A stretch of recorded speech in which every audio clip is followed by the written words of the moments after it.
Here's my take. As the White House continues to take up all our attention with its ongoing tariff war with the world, a little ways down Pennsylvania Avenue, Congress is preparing a budget bill that could prove to be almost as consequential.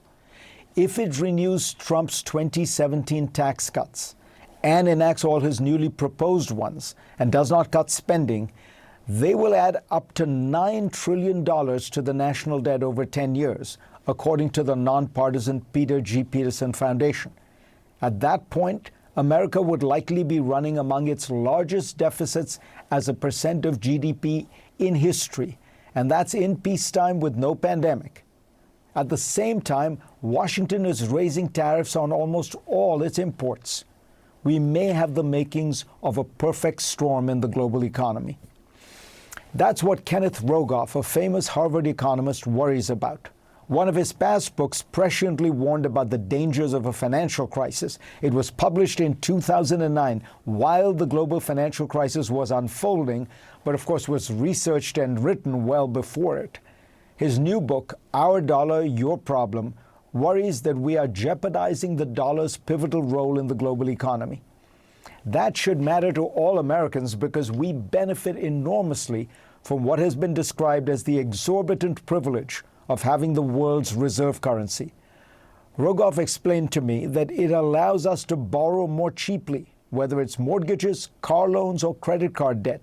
And he estimated that the discount Americans get on their loans because of the dollar is probably between 0.5% to 1%. It's sometimes hard to detect the signal amidst the buzz of noise that surrounds us these days, but Rogoff says focus on interest rates. The key fact is that after decades of falling and low interest rates, they are now up to historically normal levels and will stay up. That is what makes America's debt burden dangerous. Interest on the debt now approaches $1 trillion per year, more total defense spending. The economic historian Neil Ferguson has suggested that when this happens, a great power risks that it will no longer be great.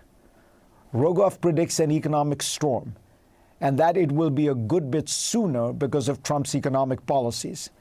He believes that unless these policies are drastically reversed, there is a 50% or more chance of a financial crisis or spiraling inflation or both by the end of this presidential term.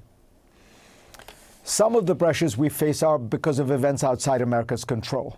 Other countries have always resented the dollar's exalted status, especially once America began to weaponize it. Washington has promiscuously imposed sanctions on dozens of countries, often unilaterally, and these sanctions work only because of the dollar's special status.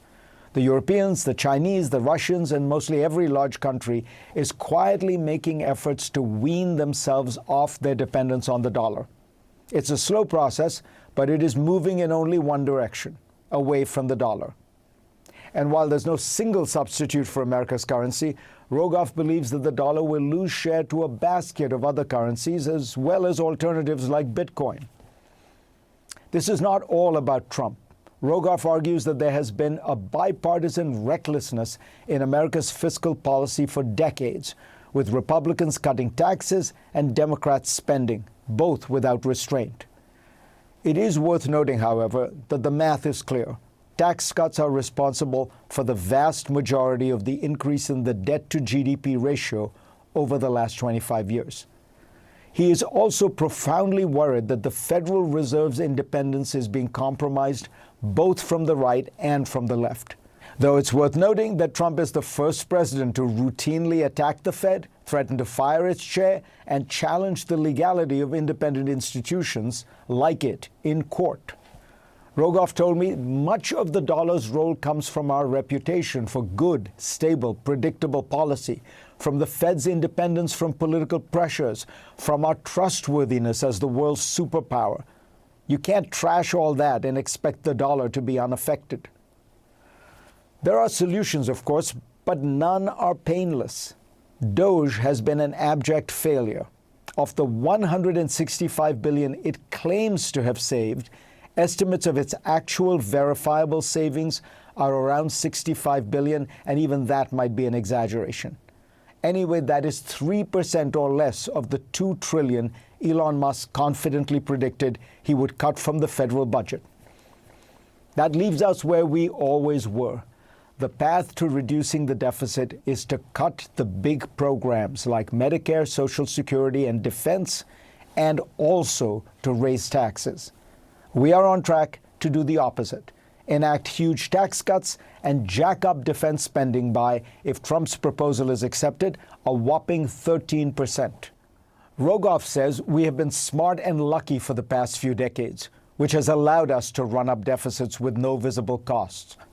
But our economic policy is now, quote, dumb, the worst in my lifetime, unquote. And our luck might have run out. Go to CNN.com/Fareed for a link to my Washington Post column this week. And let's get started.